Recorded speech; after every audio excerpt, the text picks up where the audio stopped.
Machine vision has always been a fairly complicated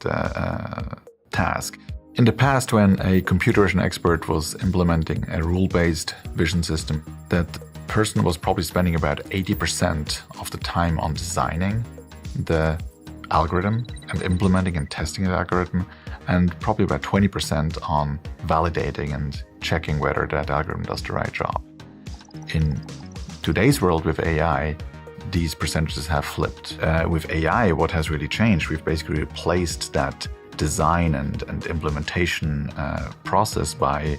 a learning process that the actual AI system is able to learn from samples that are given by a domain expert, who then can actually show the system by example what is the problem that we're looking for, what is the thing that we try to measure, what is the information we try to extract. What's really new and what has changed dramatically in the last couple of years really is the amount of compute and the amount of data that we have available. Compute on the one hand, of course, to computers and GPUs, and the humongous amount of data that we are collecting in the internet every day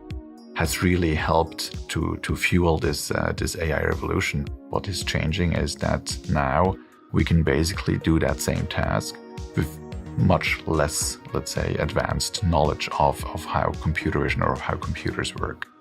Essentially, a user,